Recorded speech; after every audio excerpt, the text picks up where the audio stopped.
Well, hello, hello. My name is Ryan Luce. I'm the Business and Career Librarian here at Brooklyn Public Library.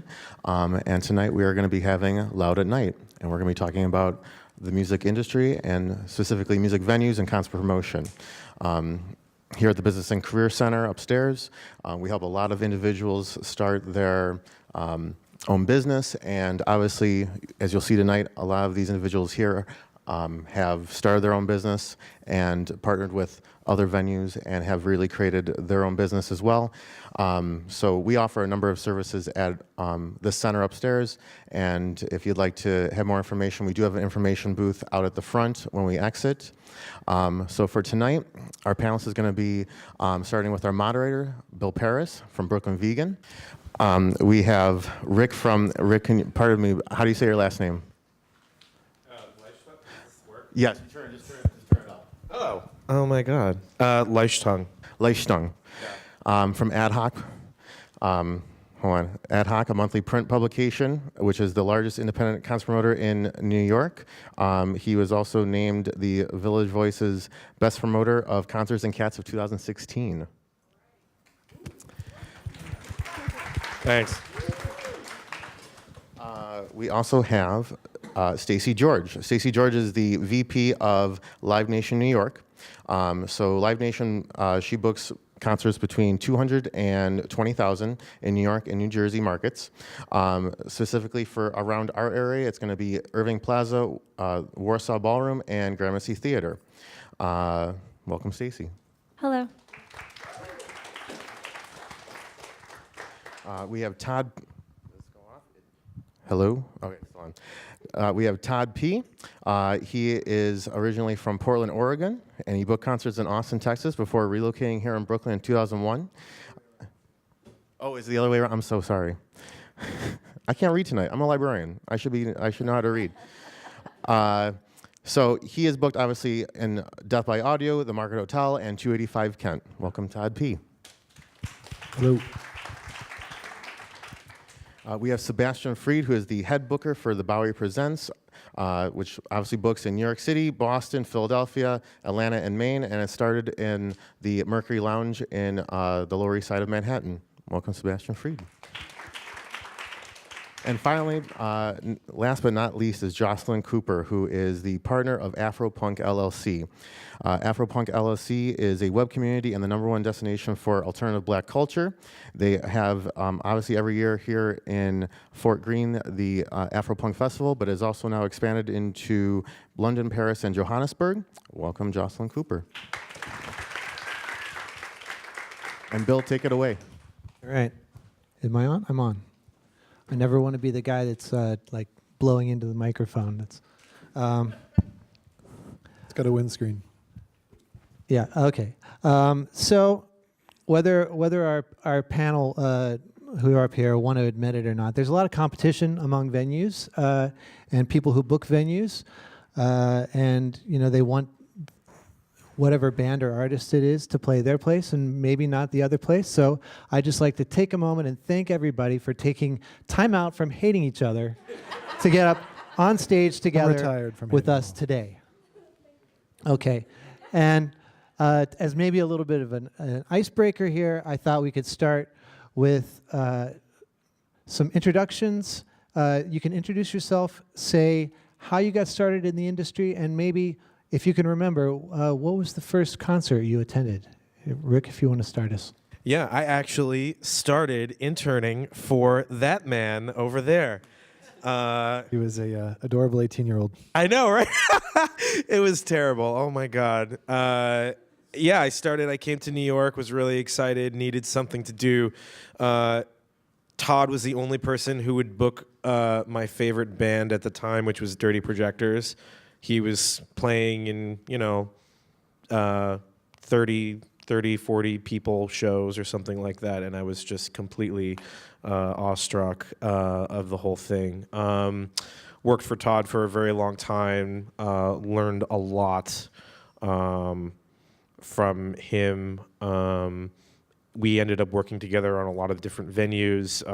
Market Hotel pretty intimately is the first one, then 285 Kent. And now I guess Market Hotel is having another resurgence, is coming back soon, and we will be reunited once again, hopefully soon. So I guess that's how first concert, Huey Lewis and the News. Yeah. Yeah. Where and when was I that? think I was 10. My parents took me, and I hated it. Had my ears covered the whole time. It was too loud. Yeah. I also saw an early Huey Lewis in the News show, but not my first show. Anyway, Stacie, what about you? So I grew up in Philadelphia, and I went to Drexel University only so I could be a DJ on their punk radio station, WKDU. So I did that for the 5 years I went to university there, and from there I started DJing around town. Basically, I started because I was obsessed with the movie 24-Hour Party People, which is about factory records. So, and I had all those records, so I did like a launch of that movie, and it was really successful, and I was graduating college, and the owner of the club, which is a club called Khyber, asked me if I wanted to start booking bands there. So instead of going to become a doctor, I decided I was going to start booking punk bands, and my parents wanted to kill me. I did that. It was pretty successful, and after 3 years, I picked up 3 other venues, so I ran a little independent booking company.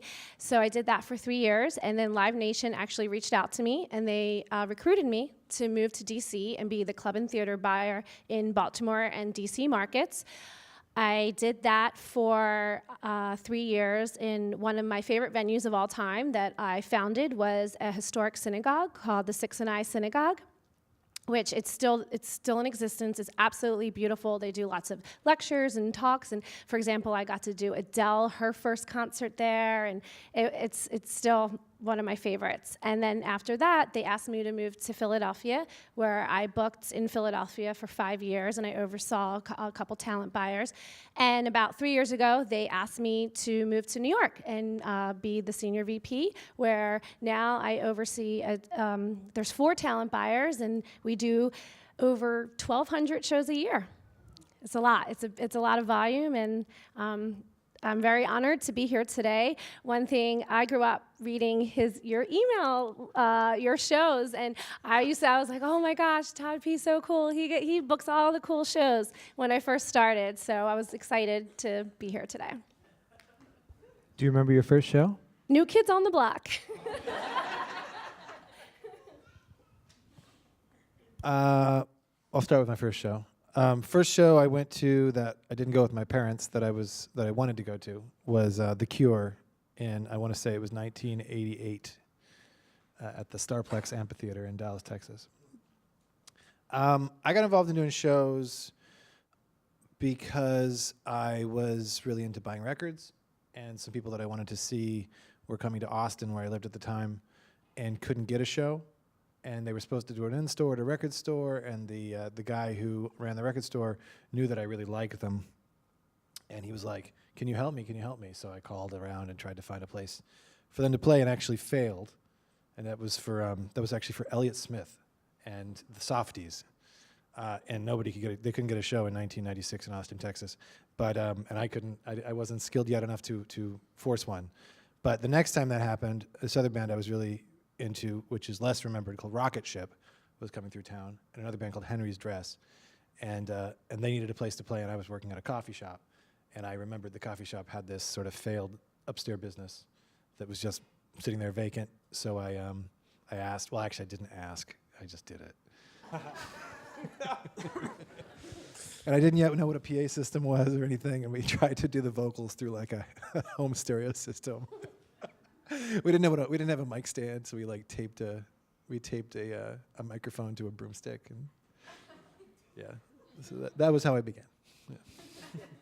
Nice. Sebastian?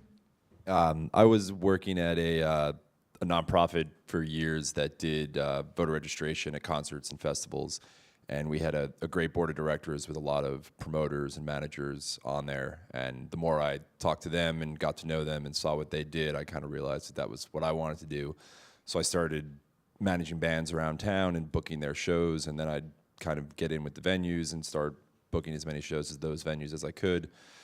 ended up booking Pianos for a while, and their office, Pianos is just below the Bowery Presents office, so I got to know the people at Bowery Presents just through bumping into them on the streets and seeing them at shows. And after a while, a spot opened up booking the Mercury Lounge, and I guess I got lucky on a short list, and that was about 7 years ago. And I booked Mercury Lounge for a while, and then we opened up Rough Trade about 4 years ago and started booking there. And I've just kind of grown within the company, booking more and more. That's it. First show was B-52s at Jones Beach All right. Islands. And Jocelyn, what about you? I'm not a booker, but I do a little what we call fairy dust booking on at Afropunk, because my background is in A&R and in music publishing. But I'll start with my first show that I remember. My father used to be the community affairs and sponsorship person for Schaefer Brewing Company, which was in Williamsburg when Williamsburg was Williamsburg. And he sponsored a lot of concerts. And the first concert that I can remember him taking me to was an Isaac Hayes concert. And Isaac Hayes came off the stage with his chains, and he was all sweaty. And I was like this high, and I think he like dripped sweat on me. But I also the concert that I remember begging my father to get me tickets for was Brothers Johnson was opening up for Donna Summer. And that just made my life. What was the question? I can't remember now. How you got started in the industry? How I got started? I started as a receptionist working for Soundtrack Recording Studios, which I don't even think they exist anymore, as a jingle house. And then moved on to music publishing, and then A&R, and then to Afropunk after that. All right. Okay, first question. Sebastian and Stacie work for two of the most major concert booking agencies in the country. Live Nation and Bowery Presents is owned by AEG, which own the lion's share of venues in New York City. And it seems like there's less room for the little guy in New York City. So I'm just wondering, what room is there for the little guy in New York these days? Maybe start with Todd or Rick. Okay. Yeah, I guess what rooms are there for the little guys? I mean, plenty. There's a countless number of venues that are that have been around for many years, and others that are just opening up. Others just closing. Even just last week, the Glove, which was sort of a really up and coming DIY community space, was raided. But in this case, it was kind of raided before a lot of people even heard about it. They pop up all over the place. Really, when you get up into the upper echelon, above 500, 750, and that's the point where really the AEG Live Nation monopoly kind of reveals itself, because those venues, especially in this market in New York City, very, very expensive to open these spaces, very, very expensive to get all the permits you need, and honestly, it's very difficult to get rooms like that right. It's a science to construct these large-scale rooms, make them perfect, make them sound great, make them feel great, optimize the bar setup so that you can get every single dollar you can out of it, because ultimately a lot of venues you're really playing the food and beverage game. You're not really playing the ticket game. Tickets really just get people in the door to, Hey, the artists. Yeah. Yeah, I mean, it's definitely, and to add to what Rick said about that sort of glass ceiling of about 750 capacity, and at which point you really don't have a lot of options. I mean, part of the reason for that is that a lot of those older rooms have either been upgraded through the years, but some haven't and are just grandfathered in.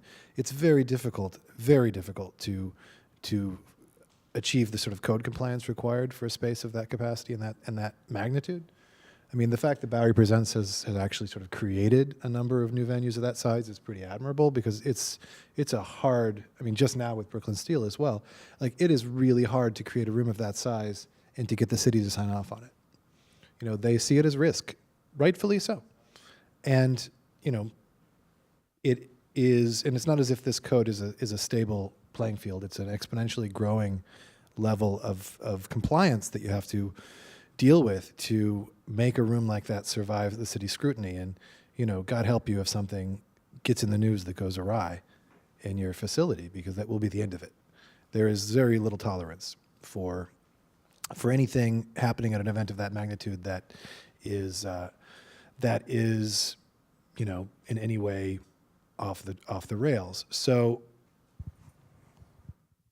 to be able to keep a space like that going on a sort of nightly level is really pulling off something that takes a lot of infrastructure to keep that level of compliance going, because of how complicated the code and the city enforcement is.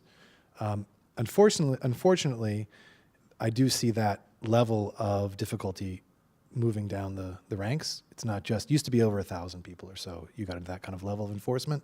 It's getting lower to 500, 350. As Rick had mentioned, this place, The Glove, which probably had a capacity of 100. Yeah. You know, and of course that's probably a place that was operating very far into the table. But nonetheless, it is a difficult road if you want to own a venue or operate a venue or start a venue in this town, which it's not surprising that it has that the few places that have been grandfathered in have essentially been scooped up by the large players, because there's not many out there. There's essentially a very finite amount of spots of that capacity that the city will tolerate. Yeah, you can't really just get a lease and then open a venue and it's a snap. I mean, it's really difficult to perfect all the aspects of a venue, and companies like Live Nation and AEG really have it down. They have it down to a science, where they open up, you know, they have the best rooms in the city, period. Well, and a great deal of those rooms are not new. They've been around for a long time, and whether it's Webster Hall or Irving Plaza or whatever, these are places that have been spots in the city since the turn of the last century. Another problem that we're seeing is the difference between big rooms and small rooms, and just smaller rooms, even with a big company behind you, are hard to stay open and hard to keep busy with the way real estate is going in New York City. Like, it used to be Mercury Lounge, which Sebastian used to book. There would be one show a night, and occasionally, maybe a Friday or Saturday, there'd be an early show and a late show. Now you see, not just there, but a lot of places have 2 shows a night, and then maybe a DJ late. How has it changed booking a smaller venue in the last 10 years? Sebastian, if you want to start with that.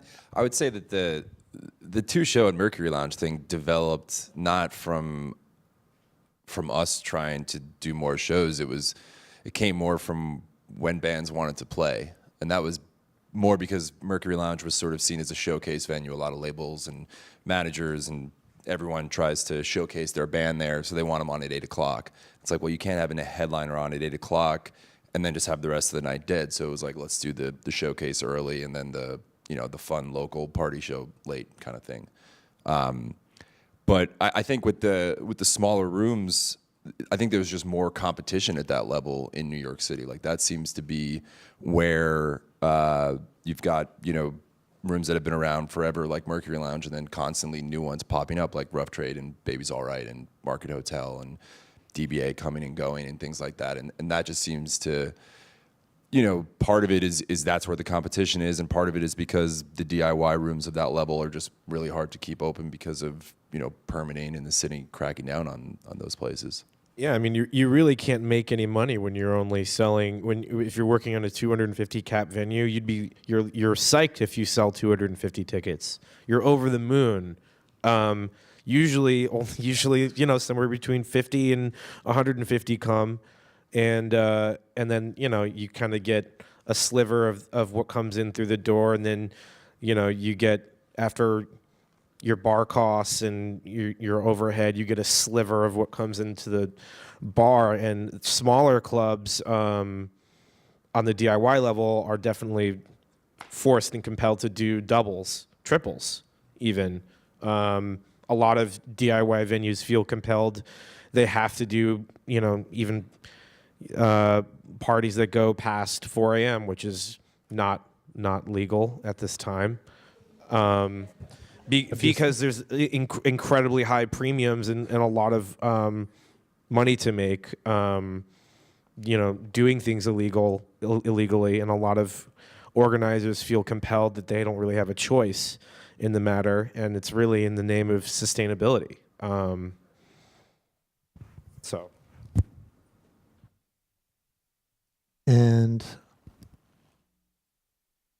But it seems like there's got to be somewhere for the small bands to play.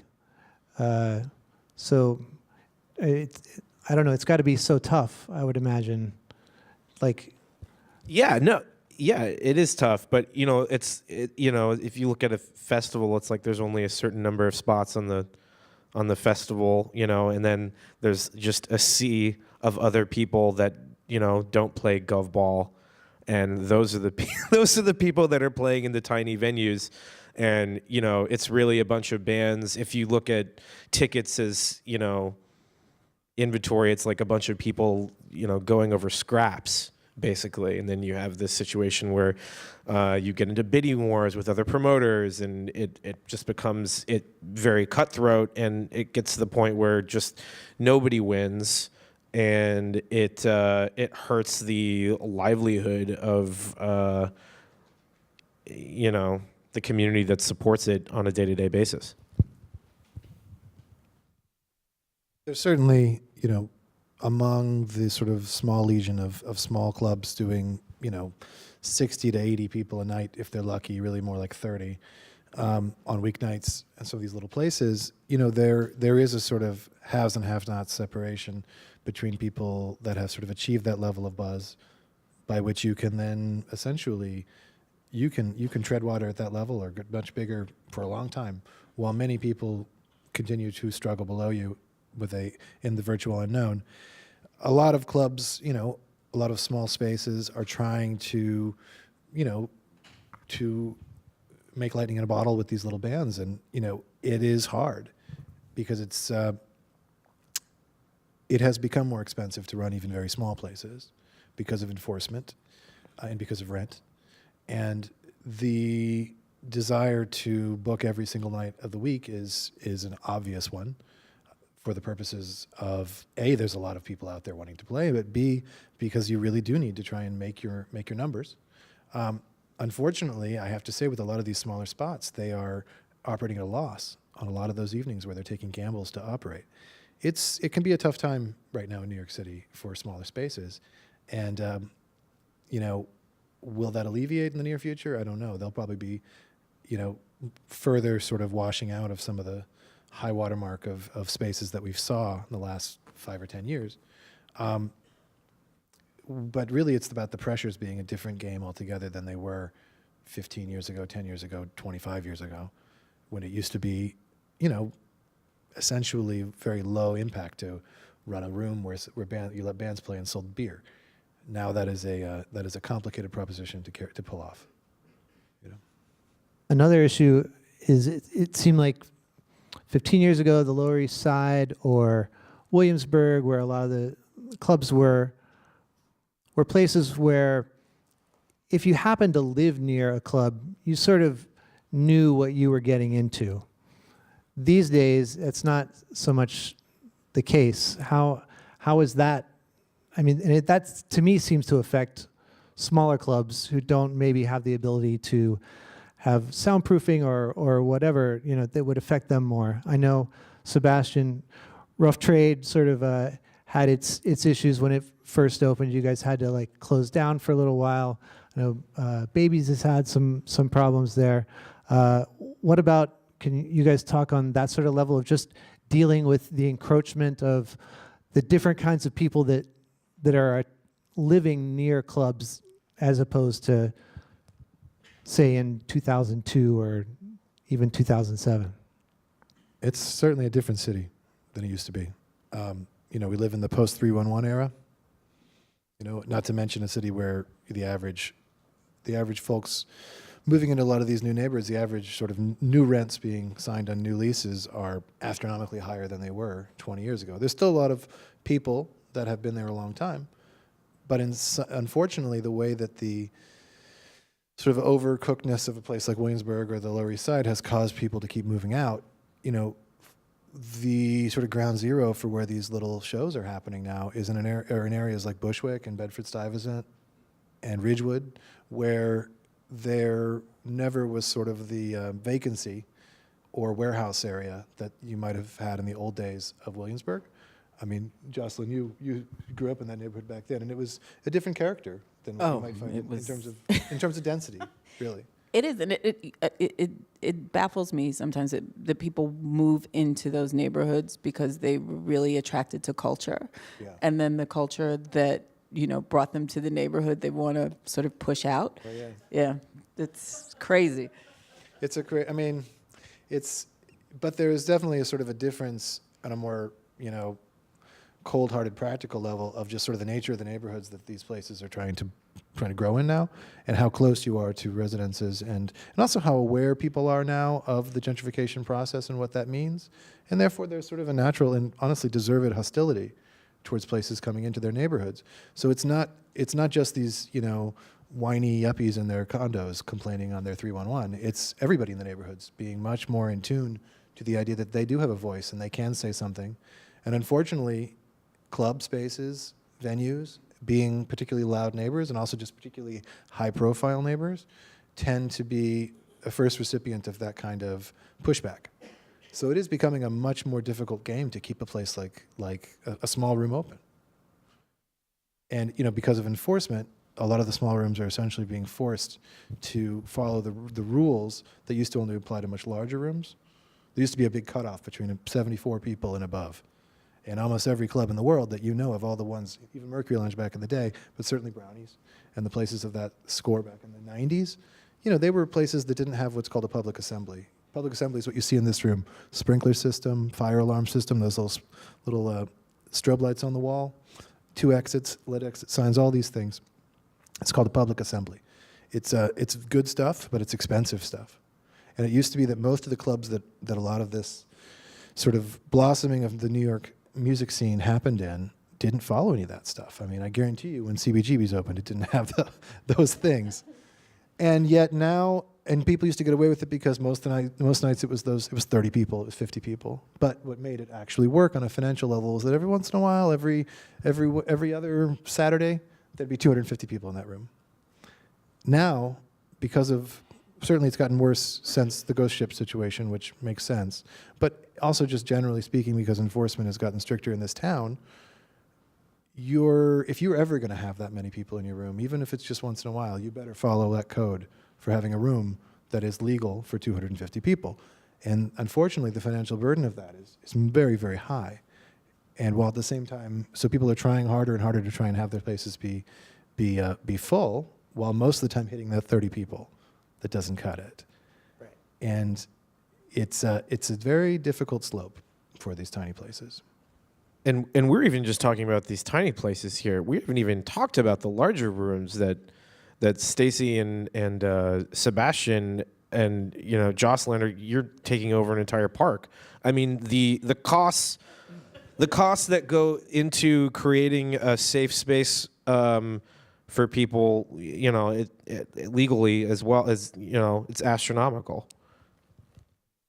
And on that, I'm going to ask. That again.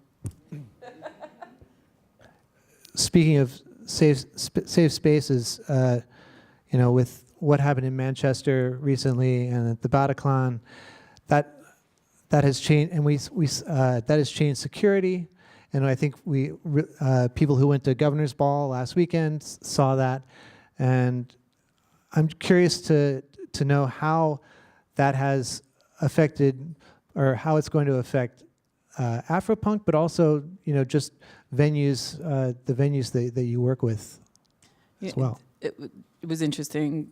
This morning we had our first meeting with the 88th precinct, which is the precinct that we're in for the festival, and it was the first time for Brooklyn that we have to, and rightfully so, want to have the anti-terrorism force on hand. We've never had to do that before, and our partners in Paris were Nuance Productions, who are now Live Nation, were the people that were affected. And we had our head of catering was shot in both of her legs at the Bataclan. And our security people that are our partners, died in that incident. So it's terrifying, honestly. But we are, and the idea and the expense of having to think about it, pay for it, and be ahead of the game. It just in this meeting this morning was shocking, and I can hear it when I'm talking when we are doing the various festivals around the world. It was not part of our psyche before, and the reality that in New York City that we are we will potentially will be targeted. I don't know. It's tough. Stacie, you want to? I mean, you operate one of the bigger, sort of middle level rooms. What's it like for Irving Plaza these days? Well, our everything has changed. Our security measures have changed. They've tripled in cost. It's much more expensive to run a show now at Irving Plaza, and our security measures have completely changed. Everybody, doesn't matter what show it is, what type of crowd, and this isn't just for Irving, this is for all clubs in New York. You get wanded now, no matter what, even through the back door. Every artist gets wanded, every artist gets searched.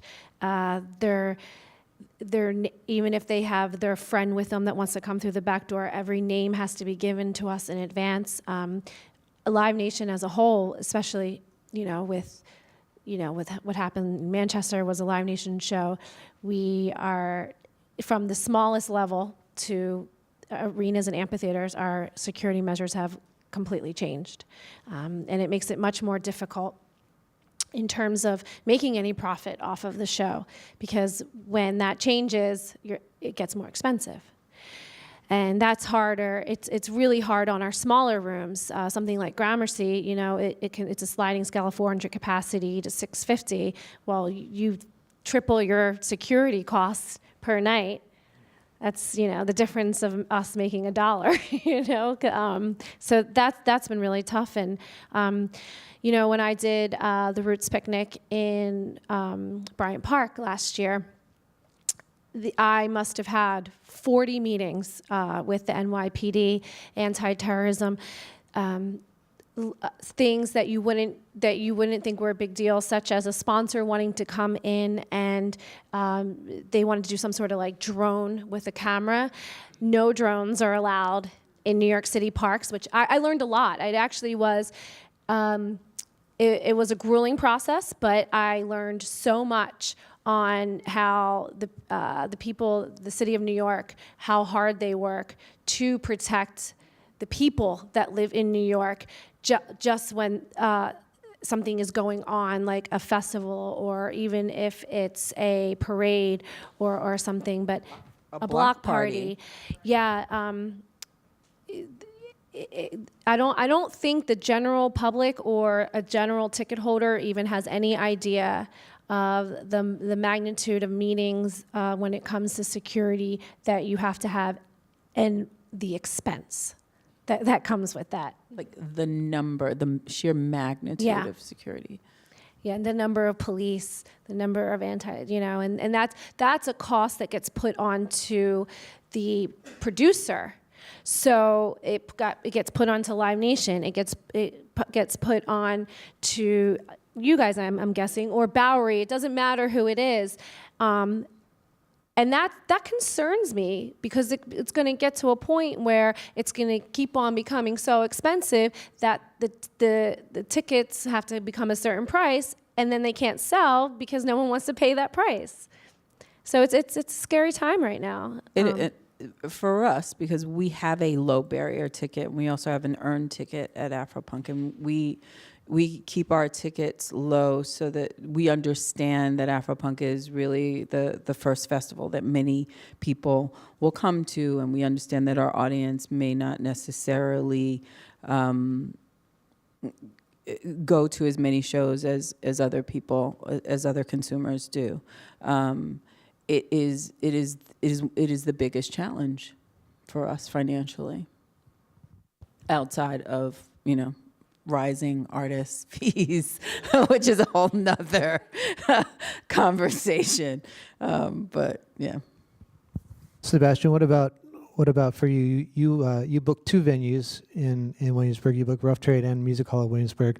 How has security changed, at your venues? Like as a person who has gone to both of your places in the last month, I haven't felt it myself as much as you feel it like at Brooklyn Steel or Webster Hall. But I imagine there's stuff going on that I don't realize. Yeah, I mean, Brooklyn Steel was the first venue that we opened where we had metal detectors. I mean, we'd never done that before. We never wanted to do it, but after Pearis, 2 years ago, and we opened before the Manchester attack, but it was just sort of something that I don't even think it was a question. Like it had to happen, and that hasn't spread to our other venues yet. But I think that probably will happen. Ultimately, like we're trying to keep as relaxed of a vibe as we can, while still keeping these kind of major concerns of terrorism and shootings in mind. I mean, we don't want to let things happen that could have been prevented, but I think it is also important to keep things the way they are at the same time. So I mean, it's obviously the conversations rise, and it's more of a topic when something like Manchester or Paris happens. But I don't think it's at the top of everyone's minds right now. Hopefully. Another issue, I'm sure, has to be the difference between wanting to keep people safe and the public perception of like the hassle that there is, because you hear like on Twitter or social media, is like you hear complaints about stuff like that. But do you feel like people are really that bothered about that with the stuff that has gone on recently? Or I mean, do you try to balance or manage expectations beforehand? I think that answer is you're damned if you do, you're damned if you don't. I mean, people can complain all day, but part of our jobs is to keep people safe. And this is going to a concert. It's like a release. It's like for people. It's going to church. It's a place for people to go to have a community. And our job as a promoter is to keep people safe. So I don't. If people complain about it, they don't have to come. That's sort of how I feel. I mean, what else? I mean, the world is changing. Unfortunately, it's so sad. But what can you do? You have to change with the times. Yeah, it's hard because I mean we feel required to have. I mean, on the smaller rooms, feel required to have security in order to do events, but really the presence of security creates sort of just an undercurrent of oppression. It mirrors the police brutality stories, and just the presence of any security at all. It really does. It taints the concert going experience for the patron, and it's very, very difficult to do anything about it. I mean, as an organizer, you can maybe you can hire a security firm that's maybe just a little more chill, so to speak. But then those chill security guards are also, maybe they don't have their licenses on them, and Or you they know, don't when show up. when the police come, you know, that means that if they happen to have a warrant, that they're going to be they're not going to be working for the rest of the night for you, and then you have it. In that scenario, you wouldn't have any security at all for the rest of the night. One of the things that we started doing was having conversations with our security folks, and we try to rebrand them. Well, we didn't try, we did. We had a conversation with them and said, look, you guys are here for protection, not necessarily security. And we put them all in giant, bright pink shirts.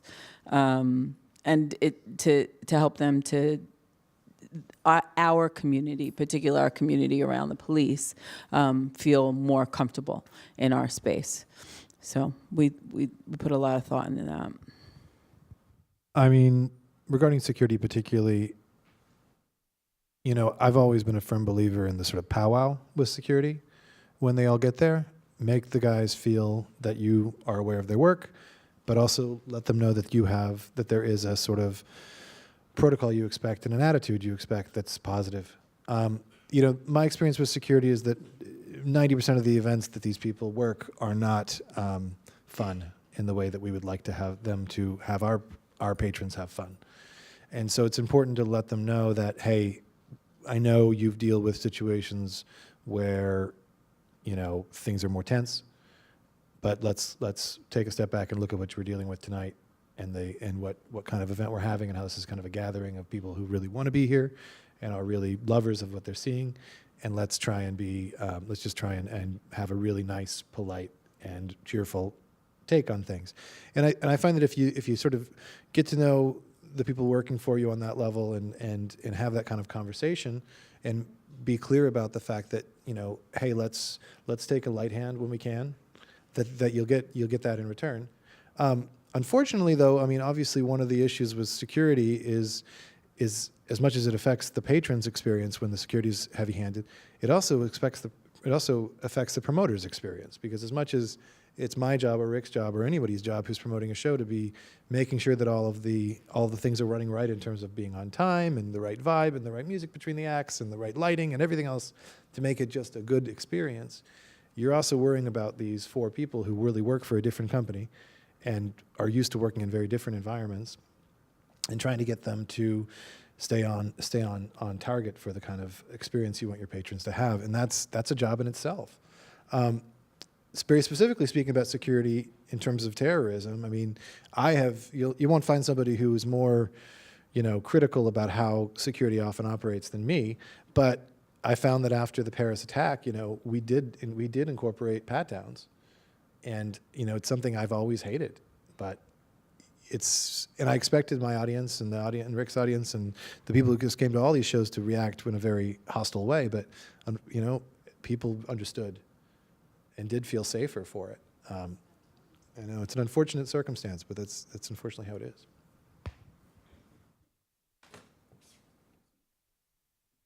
Jocelyn's got to leave us early, but please give a hand for Jocelyn. All right, let's talk a little bit about festivals in New York City and what it's doing to the industry here. We've got 3 major ones happening. We had Governor's Ball already. We've got Panorama and the Meadows still to come, and Afropunk to a different degree. How has that changed what you all do as far as like booking bands, being able to book who you want? How has the festival industry changed what you do? Fucks up your summer programming. Everyone's blacking out a month before and a month after their extremely high-paid festival appearance. And so, in the case of the kind of scale you guys work on, absolutely, it's a killer. It really takes away those kind of bands that headline. They're not available anymore. If they get past, there's sort of a glass ceiling by which a band's buzz reaches where they become part of the festival circuit.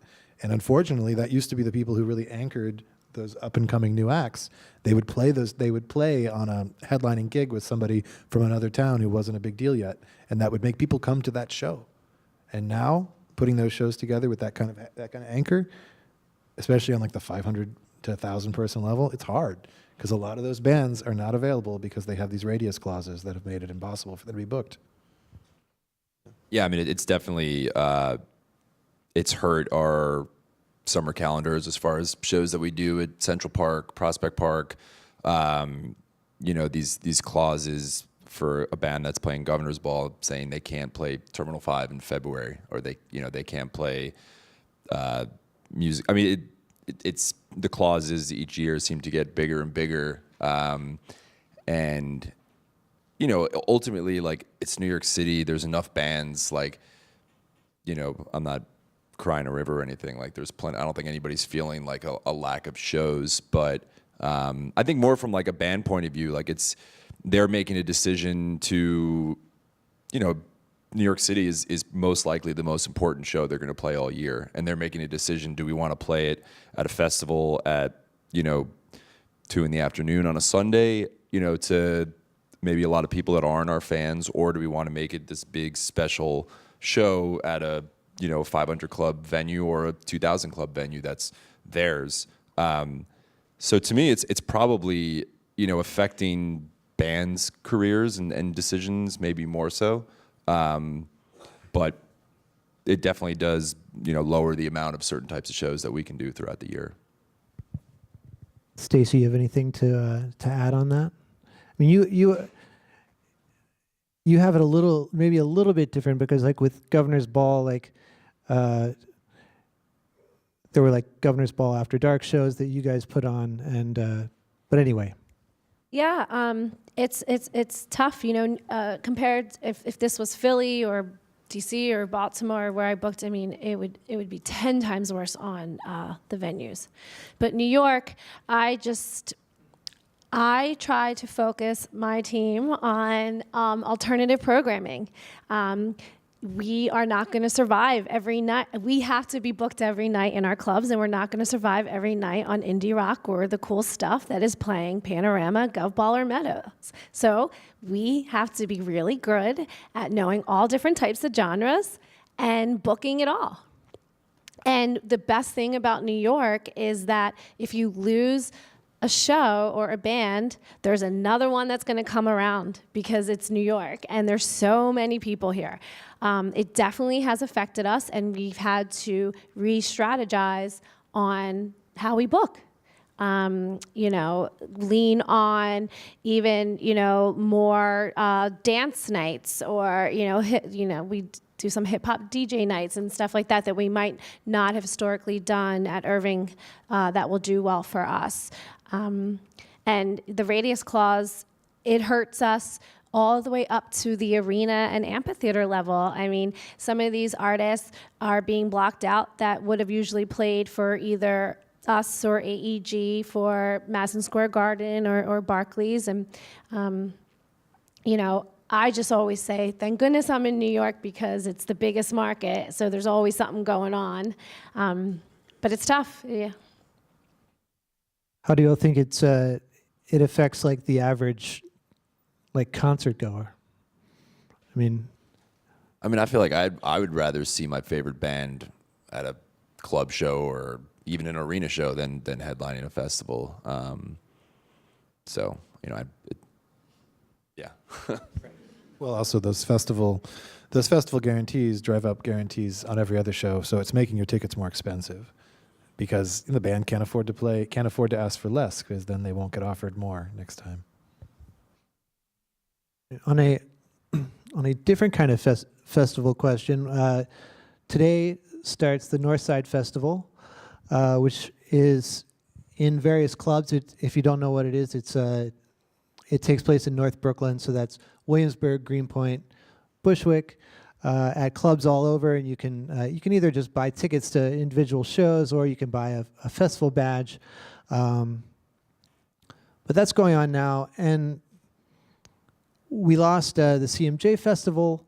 It didn't happen last year, which was the first time in forever, and for some people, like myself, who actually came to New York as a college radio music director, CMJ like has a very like strong. I think that was the best thing about CMJ is it brought in all these college radio freaks from all over the country, Yeah, all on the college's budget. yeah. What is there? Is there a need for a similar type festival to come back? I've sometimes if you go to a lot of shows in New York, it feels like it's a festival constantly. There's more shows on an average Tuesday here than many cities have on a Saturday, but it does sort of feel like there's a hole, but maybe it's just I'm so used to October there being CMJ. Rick, what do you think? There's no need to brand a week of events in New York that are already happening as one thing. You could every week could be a festival if you just branded it in the right way, sold one ticket that got you access into every Definitely, one of that's them. how Northside started, was by just doing that. Yeah, I mean, know Daniel Stedman.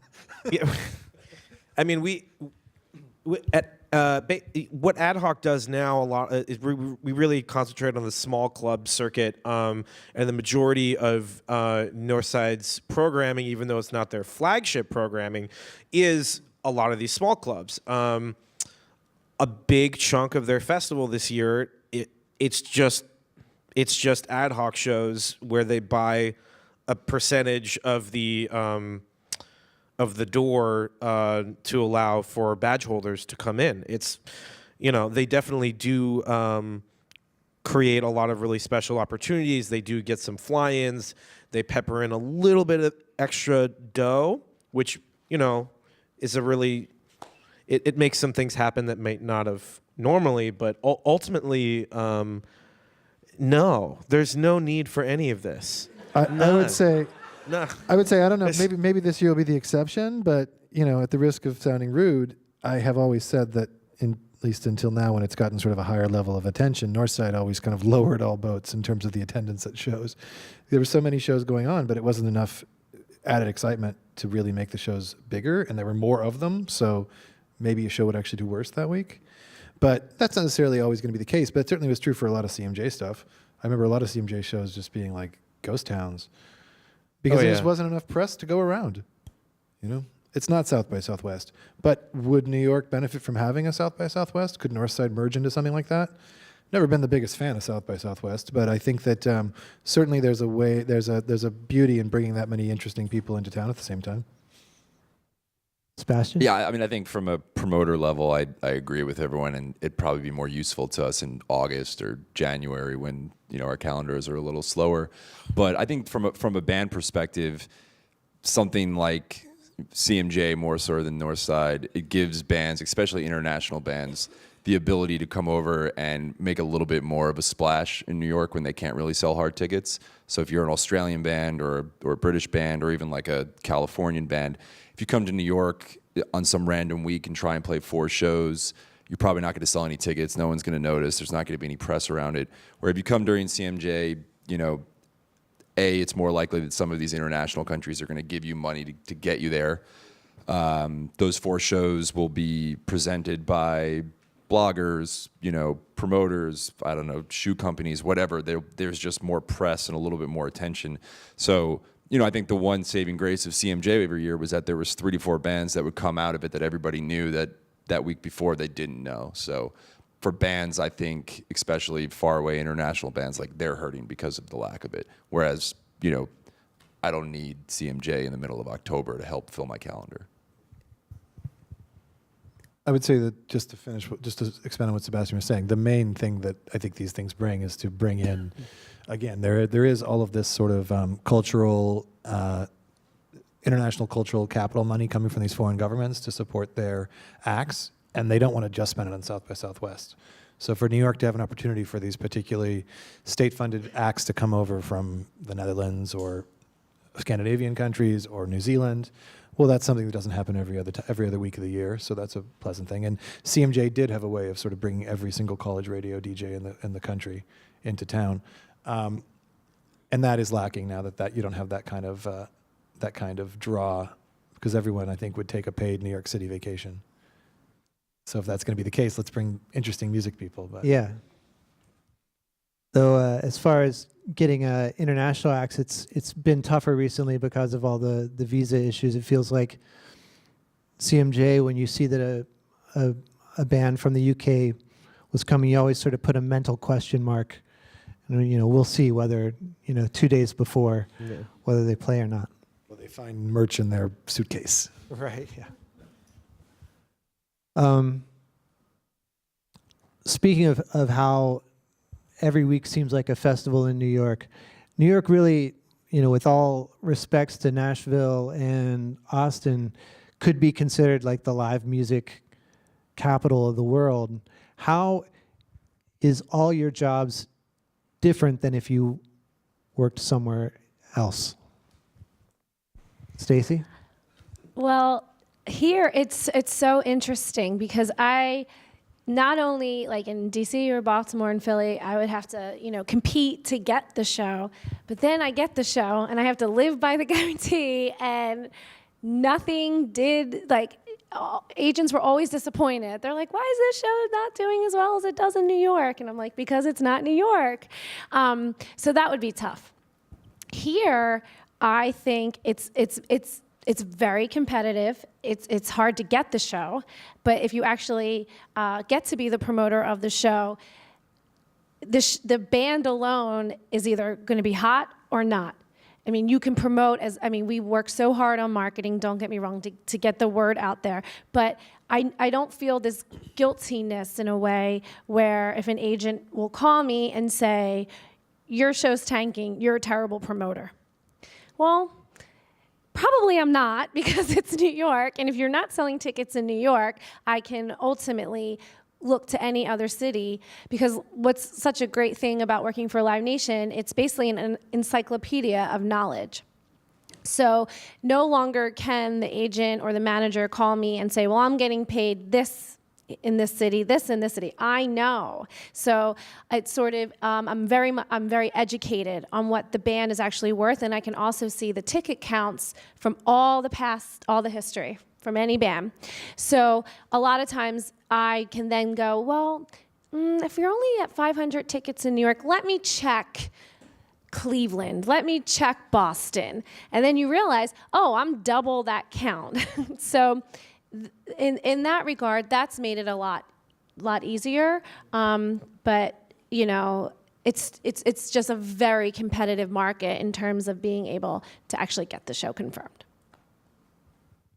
Rick, you got any thoughts? Yeah, you can do anything in New York, really. I mean, at one of the bookers at AdHoc put together, I want to say 6 nights of cat circus. Maybe it was 7. I don't know. It's still on sale. It's not sold out yet, but it's selling really well. It's at Brooklyn School of Music. Yeah, it's really cute. So yeah, you can basically, literally this event that we're doing, it's a band of a couple cats, Tuna, one of their names, and then there's a chicken that plays tambourine, I think. Yeah, they're all nodding, yeah, back there. Yeah, and that sells tickets here, which is great because it's New York. How many tickets there have really you bought? is. You could do anything here. Yeah. Love New York. Yeah, I mean, I think our just based on doing business here, our lives are a lot busier. We probably all book a lot more shows and go to a lot more shows than you would if you were booking in a small town in the middle of the country or, in the Pacific Northwest. And there's also a lot of industry here. So every night, whatever show you have, that band's manager, label, and agent are probably going to be there. So you're sort of more obligated to go and to be at that show and 3 others at the same time, where you don't necessarily have to deal with that in other cities. Rick, you were saying how many shows did you say that you had in the next 3 days? It's north side, so it's a little more. I think we have 20 in the next until Saturday or Sunday. I don't know. What would an average, if it wasn't this weekend, how many shows would you put on? At least probably around the neighborhood of 10 or 12 a week, but many of them happening between Wednesday and Saturday. So ultimately, we are very, very lucky and have very close relationships with a lot of venues in town, and have internal access to their things, and we're able to sort of just place things in a very systematic, equal way where everybody kind of gets, everybody kind of gets fed, and venues are really happy because they're kind of like, oh, I don't really want to deal with. There's a lot of small venues, especially, that don't really want to deal with agents. They don't want to deal with putting down deposits. They don't want to sign anything. They don't want to touch a contract, either just, for legal reasons or really, ethical reasons. A lot of small venues, it really does come down to ethos. They don't really want to play the industry game. I felt that way for a very, very long time. I avoided signing contracts and, talking to agents at all. And it was one of the longest running mistakes I've made in my career, was, just saying fuck you to every agent in town for 3 solid years does not get you anywhere very fast. So it feels great. I'm living through you. Truth be told, though, I mean, Now we're very, there are very a lot nice, of though. agents. It's also goes the other way. A lot of agents are not interested in working with small spaces. What Ric has been able to do is become sort of the one who can coax these agencies into putting their shows in the small independent spaces, which just wasn't happening for a long time. So that is it's a two-way street in terms of being willing to work and go through the system, because a lot of these venues that Ric is sort of feeding shows all the time, honestly wouldn't be surviving if it weren't for Ric sort of coaxing these agencies into dealing with the underground, which they otherwise would prefer to just not do. Yeah, because really there's only one Mercury Lounge. There's only one Rough Trade. There's only one of another venue that's decent of that size. I can't remember. Babies. But really, when you get in the 250 cap range, it's really slim pickings from the industry side.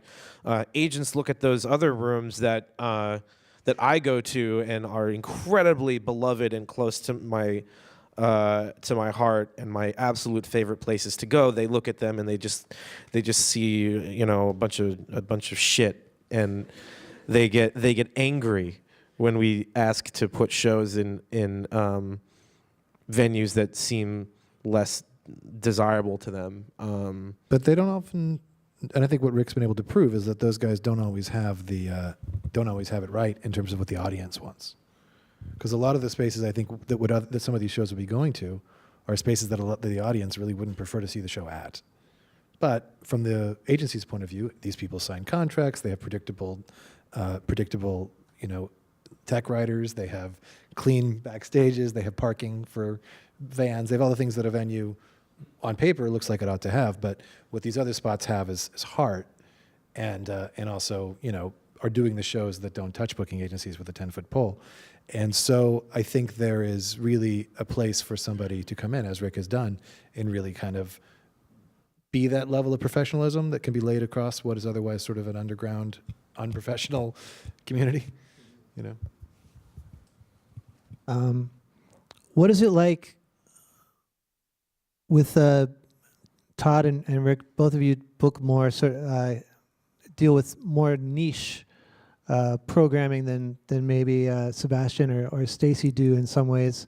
And David from St. Vitus, who was supposed to be here tonight, but he got waylaid in Baltimore.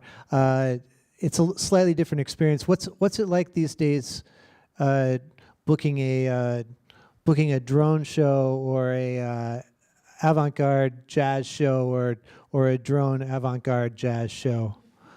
It's really bleak, and you really get to know the people that really care about this kind of music, and you find out that a lot of people care about it on the internet, but when it comes down to showing up, it definitely falls short. It always does. And as a result, actually, a lot of this sort of niche programming that's particularly higher brow ends up being sort of poached from the hard ticket circuit into the into brands and activations.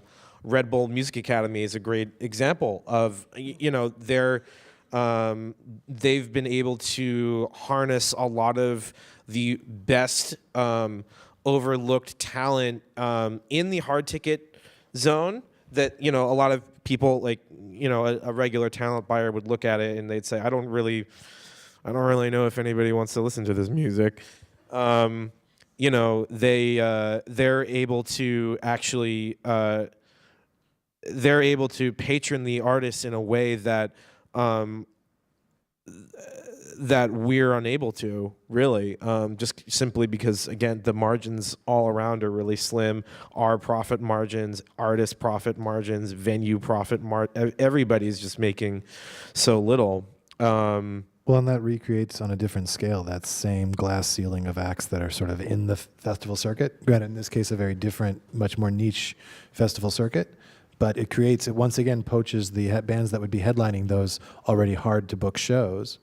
So it really, unfortunately, leaves a lot of the smaller acts that might come up without anyone to see them, because there's not that anchor band to headline their gig, because that band is waiting to play RBMA or some other sort of brand activation event where they're getting paid a ton of money. It's difficult, and it makes it much harder for there to be a really vibrant underground. Because again, the bands kind of have to toil in obscurity until they have this elusive break that tends to come from, a lot of times comes from nepotism. Yeah, I mean, you kind of realize, when you're sort of like a kid or you're starting out, you look at a band and you just love them so much, and they're just so fucking cool and sick, and you think that they're gonna bring hundreds of people, and they bring 100. I mean, the difficulty of all of our jobs is really translating cultural currency into hard currency, and it's a very unkind, relationship that those two values have with each other, because they really don't. They never equal one another.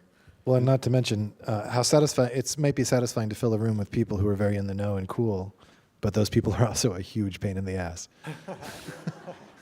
Terrible. Especially on the internet. So on that note, and like everybody on stage here are huge music fans, and that's why we do this, because otherwise we would have jobs as a plumber or something that we can work anywhere and make probably make more money. I don't know.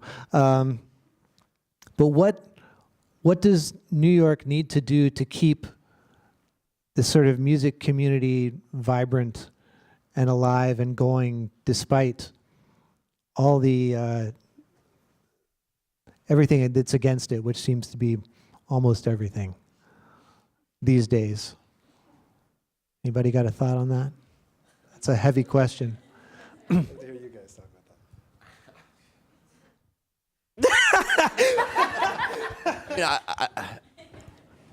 that. I think it's like I've never opened or owned a DIY venue, and every time one closes because of the city essentially shutting it down, like I think it's an awful thing, and I think it's a good thing that another one tends to open 6 months later. And I don't mean any disrespect to Todd or Ric, because I know like you guys pour your heart and souls into these places. Well, I think that cycle maybe is puttering out a little bit.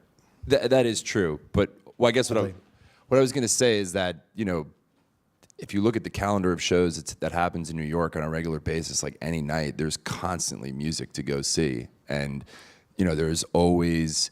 I mean, there's less New York bands because bands can't afford to live here anymore. They live in Philly, they live in LA, they live in Boston, but they come here and they play shows. And Ric said he's got 20 shows in the next 3 days. I'm sure Stacie has 20 to 30. Bowery Presents has a bunch, and most of them are sold out or close to it. Like people, their appetite for live music hasn't gone down at all. If anything, it's just getting stronger. And I hope that more of these cool DIY like alternative spaces to continue to open. But how to make it better for those places to open and stay open is beyond my knowledge anyway. Yeah, I don't know.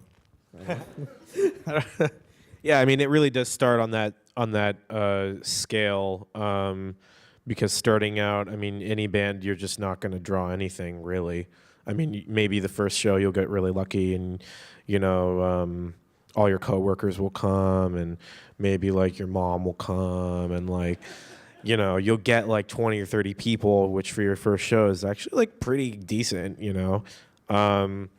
But yeah, I mean, really, there's no shortage of motivated, creative people that are flocking to New York all the time, every year, every month, trying to do cool things, one-upping each other all the time. So yeah, there's really going to be no shortage of bands or organizers or anything. I mean, the worst thing that could happen is that people just, New York becomes more and more like a playground for the incredibly rich, and the quality of art and music that's being created is going to go down significantly. I kind of see that as a problem that's already hitting us. I kind of can't even really think of many great local bands from New York right now that I'm even really excited about, because musicians can't even really afford to practice and write songs and devote time to their craft to become any good, because you have to work 2 jobs and both of them are really bad, and it crushes your. New York can crush your spirit 100%, and it'll can stifle your creativity, and that there'll always be a market for it, but the quality of what's coming out of it could be questionable. Well, then what keeps you going, Rick? Well, Bill, Power. I don't really know. I don't think I could do anything else personally. I mean, think does anybody else up here think that they could do anything else with their lives? Maybe At this Stacie point, could have been a no. doctor. I'm semi-retired, so. I wanted to say something though, just to take a little bit of the bleak air out. It's difficult. It's definitely not what it was when New York was down in the dumps 20 years ago in terms of the music scene, and there was a lot of opportunity in a whole new area that a lot of the people who go to shows hadn't thought about, called the rest of the city that wasn't Manhattan.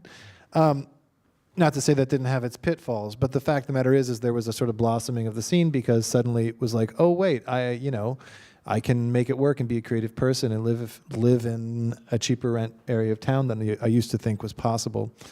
Obviously, that comes from a certain kind of upper middle class entitlement, and that we call gentrification. But that aside, I think that it is harder now for these spaces to survive because the city has changed, partly as an effect of the music scene and other artistic things making the city more attractive to people to live in, and therefore more expensive and more popular with the moneyed class. But I think that is a challenge, but I don't think it's one that is going to crush or kill off the whole thing. It also is an opportunity to step back and look at how to reimagine these places to serve a wider audience than just this sort of niche of, college educated, mostly white, upper middle class people. And I have seen that happening, especially in the DIY scene, but sort of across some of what you were saying as well. Like, these clubs don't just have to book this one flavor of NPR approved indie rock, There's more out there, and there's more people out there, and more intelligent people out there who have good taste. And I think, and I see that in some of Rick's bookings. I see that in a lot of the bookings of the clubs that are going on. I'm not personally an active booker anymore, but I see. And that is very uplifting to me, because that is people really trying to bring more people into the conversation, to bring more people into these small places and big places, to really diversify what's going on creatively. From my point of view, which is all about little tiny places, there's a lot of spots out there right now trying to make it work in a legal way, trying to get past all of the hurdles and all the difficulties. And of course, it's an experiment.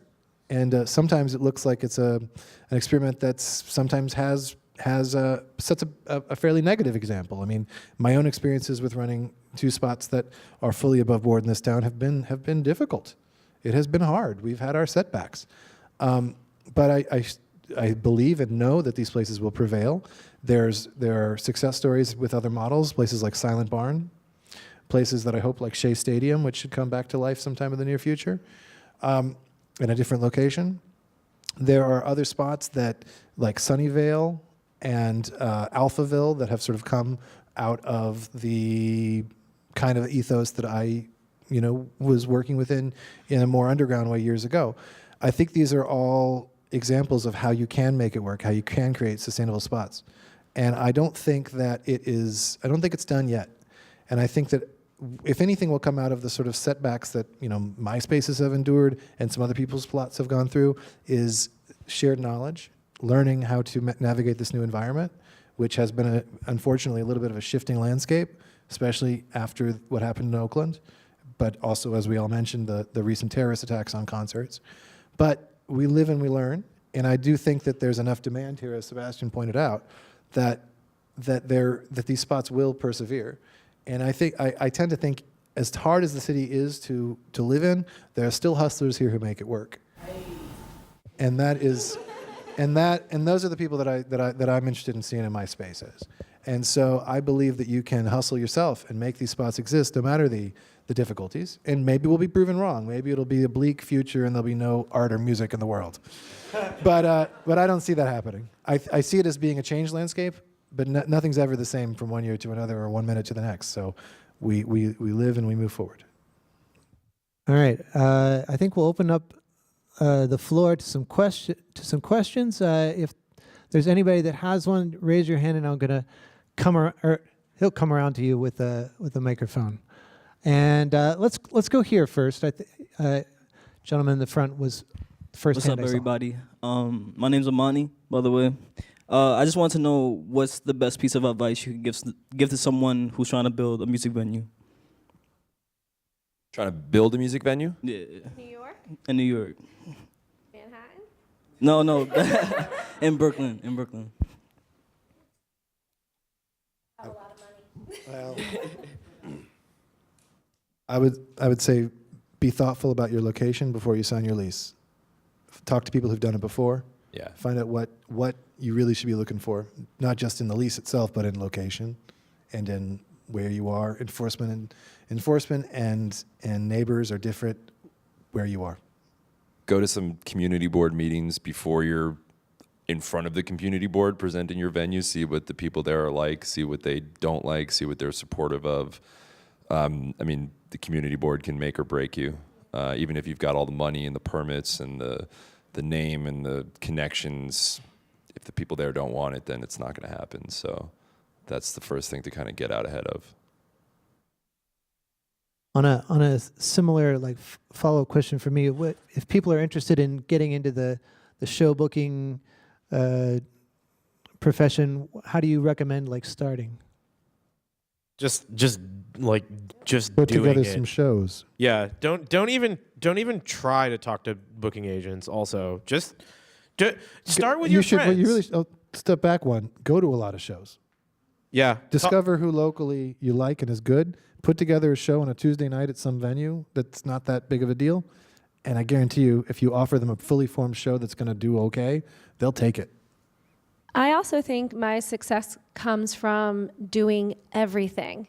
When I first started, I booked the bands, I had to pay the bands, I was the box office, I did the flyering, I cleaned up I would clean up the trash and put it in the trash can. I mean, I lived and breathed that. And it makes me understand now when I talk to my box office manager what actually goes into that. I'm not above. I still will take flyers and bring them to a venue and put them at a bar. It's completely just do it yourself. Just start with your friends' bands.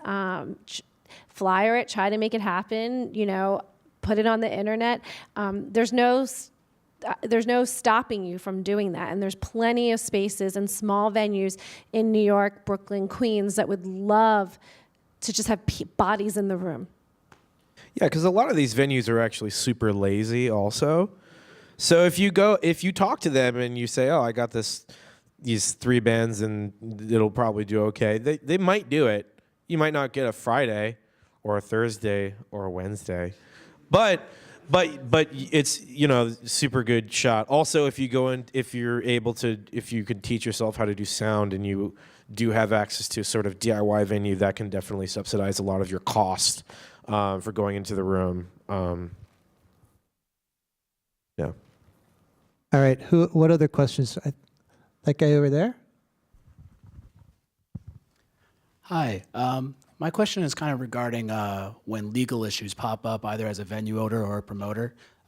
Sort of if you guys would be able to maybe comment on sort of the nuts and bolts of how you handle that, whether it be enforcement, law enforcement, landlord-tenant issues. Who do you go to? Are there attorneys that do that kind of work pro bono? Are there good legal resources or advocacy organizations, or do you have in-house? There are lawyers who will work pro bono, but they don't tend to be the ones who you need, unfortunately. I would say that a lot of these issues don't require legal help right off the bat. Again, a lot of it goes back to location and sort of setting your ship up to not sink to begin with. But I wish there was a simple answer for who you go to when these problems arise. Unfortunately, it's a smorgasbord. I mean, I've probably added 500 numbers to my phone in the last year, all of which are for situations like what you're describing. There is a myriad of ways that clubs can be given trouble, if you will. And there's not any one person who can help you out of that. Unfortunately, it's an expertise thing that takes just a ton of calling everyone who's ever possibly gone through what you might be going through in that avenue while other things are happening. Like everything else with being a promoter or running a venue, it's about juggling. And it's a ton of things you got to juggle, and it's a ton of leaning upon every resource you can find. All right. Who else? You had a question, I know. Are the days of just, submitting an EPK of your artists to venues and various other talent agents and bookers gone? I mean, is it really, truly a market of do-it-yourself and get your hustle on? Yes. Okay. Don't submit an EPK. Okay. Just write a very brief email, couple sentences, that's it.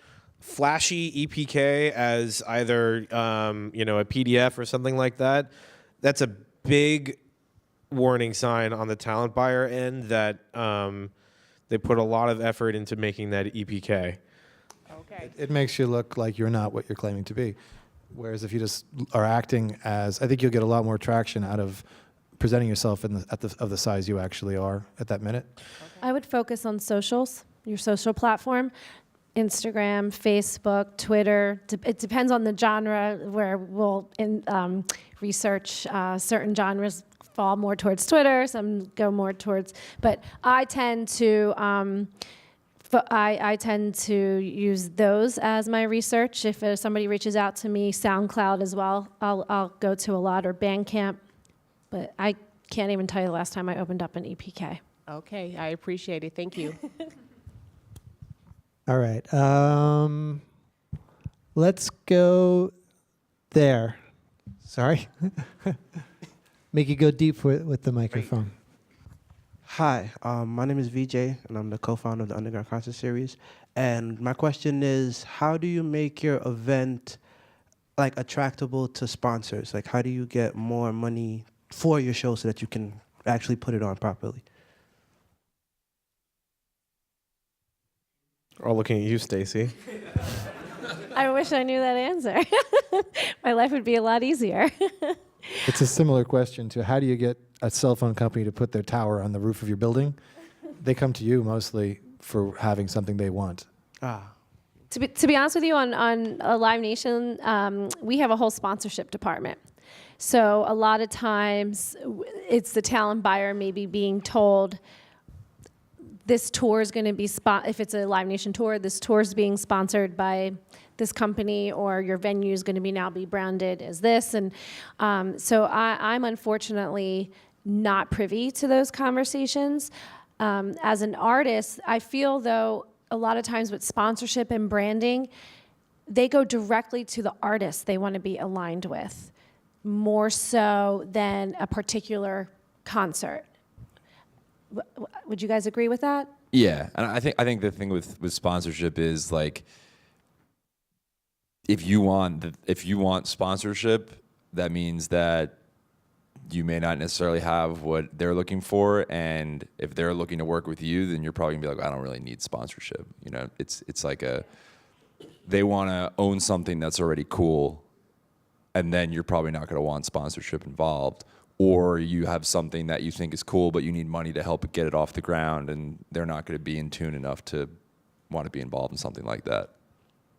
Yeah, I mean, ideally, the event that you're putting together, you could put together without the sponsorship, because really, if the event can't get off the ground without sponsorship, it's kind of begs the question: is this artist worth what they ask? I mean, it's really difficult to sort of come from a position, let's say an artist says, I need X number of dollars, and you know that they can't get that money through the door. And if your idea to that, if your response is, oh, I'll get a sponsor, they'll just pay for it because brands are, stupid and will just throw money at things, and it's an answer. I would never, ever, ever rely on a brand as a way to make any regular experience or any regular show financially sustainable. Ultimately,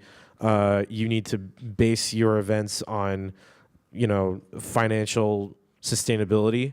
And really, what's most attractive to brands now are immersive experiences.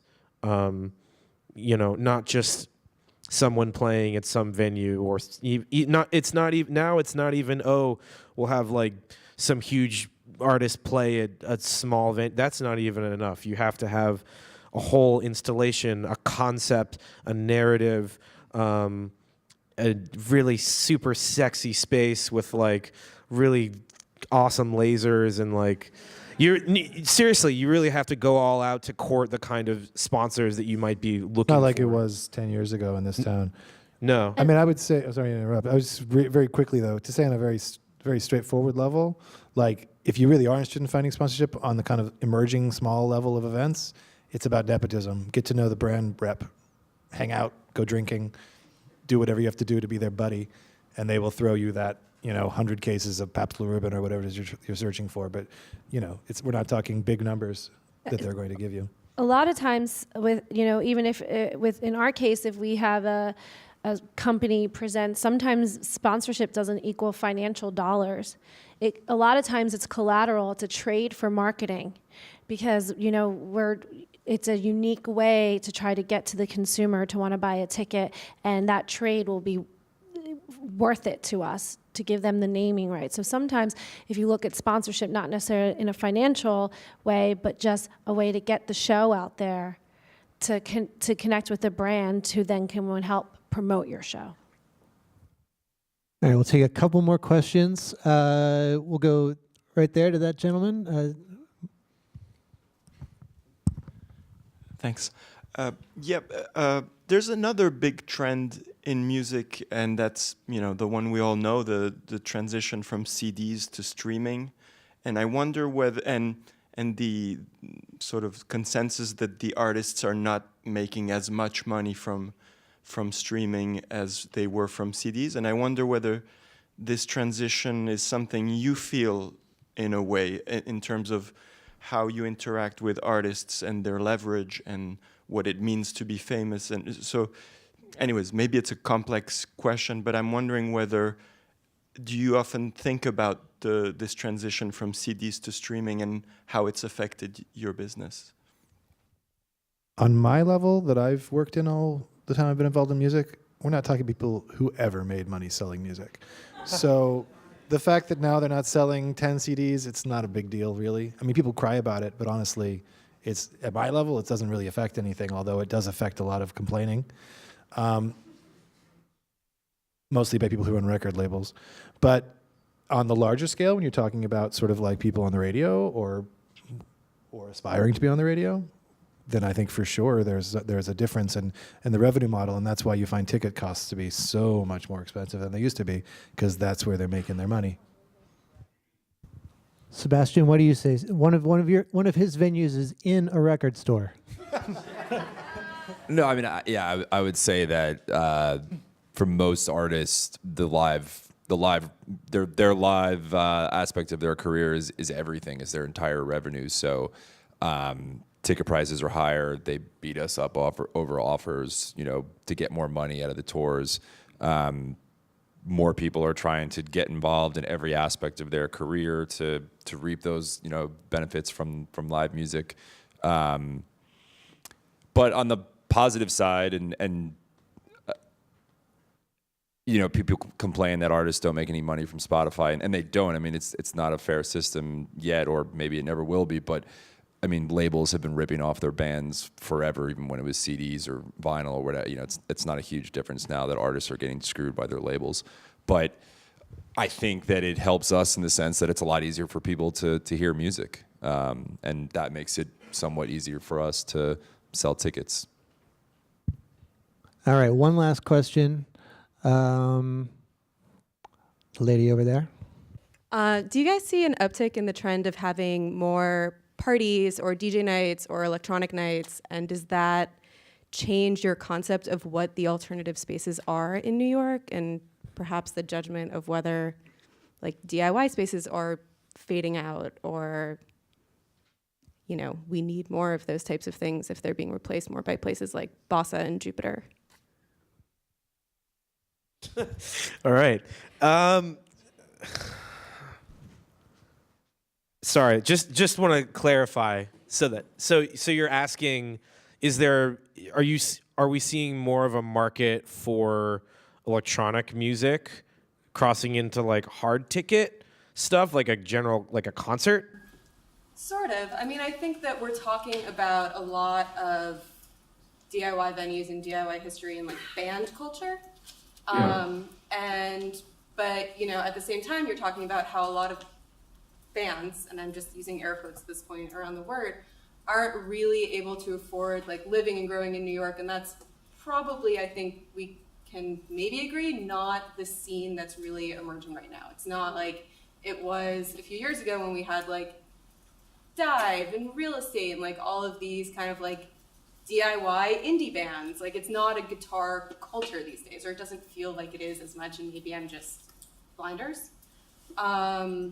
But because of that, I feel like not necessarily having the venues that are like Death by Audio or Glasslands or 285.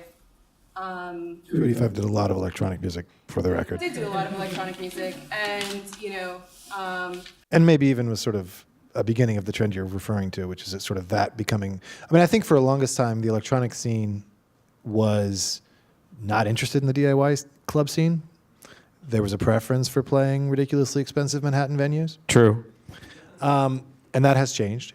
I would say that it's always ebbed and flowed between whether the electronic thing was where it was at or whether it was more the rock thing. And you could go back, I remember 2000, 2001 when Electroclash was all the rage, and there was the whole DJ world that also was associated with kind of rock bands of the time, like The Rapture and people like that, who becoming more electronic than rock and roll. And that kind of swung back the other way in a way, and there was a couple ripples in the middle. Granted, worth noting, we're talking about a particular niche of of indie world, but I don't know. I think that a couple of years or a year ago, there was a really huge upswing towards DJ stuff again, and I don't think it's going back to guitar, bass, and drums, although that is a totally alive and healthy subculture that exists in its own world. But I think that amongst the kind of stuff that I find interesting, and maybe that Ric's working with a lot of, although Ric works really across the board with a lot of different things, it's not so much DJ stuff as much as it is live solo electronic musicians. And I think that's a trend that may be the counterweight to the DJ thing, rather than going back to people playing eighth wave garage rock or something, But I think it's always changing. I don't think it's as simple as saying now everyone's dancing and it's all DJs in fog machines. I think that there is a live performance a live performance element which has something to it that DJ nights don't have, and there's something that DJ nights have that live performances don't. It doesn't mean it goes back again to 4-piece rock and roll bands, but I don't know that it necessarily goes back to just DJs and CDJs and all that kind of stuff either. It constantly morphs and changes, and there's, you know, a minority of people who still like the thing that isn't the dominant thing at any time, and they become the harbingers of the next movement.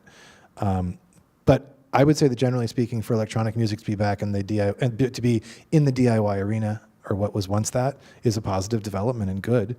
Do you think it changes what we define as like the emerging or smaller or DIY venues though? Because there are a handful that will do both. Like Sunnyvale does both, Pecos does both. I think it's complicated because what you're dealing with, and maybe this is unsung, is you're dealing with an enforcement environment that truly hates that stuff.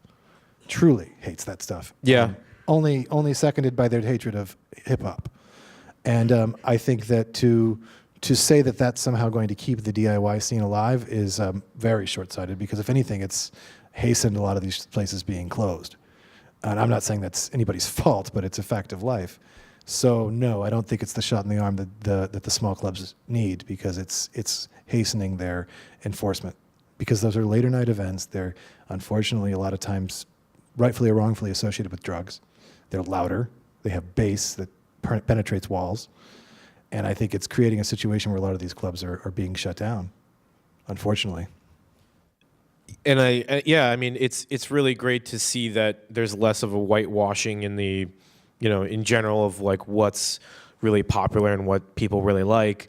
But you'll also see, yeah, it's kind of, I think something that maybe you were getting at was, you know, is there more of a demand for these kinds of like alternative spaces? And I would kind of say, sort of, but not really even. I mean, really, you could look at like Brooklyn Steel came out with guns blazing, excellent program across the board, and you know, Arca is a great example of somebody who really came up in the muck of that, and is incredibly beloved. But you know, when Arca plays, he'll prefer to play Brooklyn Steel over, you know, some warehouse with bad sound on the Williamsburg waterfront. Yeah. You know, I think there's definitely a faster move into that glass ceiling that we keep referring to in the sort of live electronics or world than there was in the indie rock world, and less of a feeling of any kind of like I should, you know, continue to support. And that's just I think a different culture. But I also think one thing that is really awesome about what you're referring to in terms of the kind of that electronic music community coming into these small sort of underground spaces, despite there being some drawbacks, is that it brought in a much more diverse audience. I mean, it's not so straight anymore. It's not so white anymore. It's not so one particular kind of little niche of little adorable college kids. It's a much more interesting melange of people. And that have come with that sort of broadening of the tastes. But it is complicated, because I do see that as being a movement that has encouraged enforcement in a way that has unfortunately hastened a lot of these places closing. So what's the end game, you know? Does that answer? Are you satisfied? All right. Guys, I think that's going to do it for tonight. Let's have a big round of applause for our panelists. And thank all of you for coming out to this tonight. I thought it was interesting and fun, and I hope you all learned something, and maybe we'll see you again soon. All right. Thanks so much.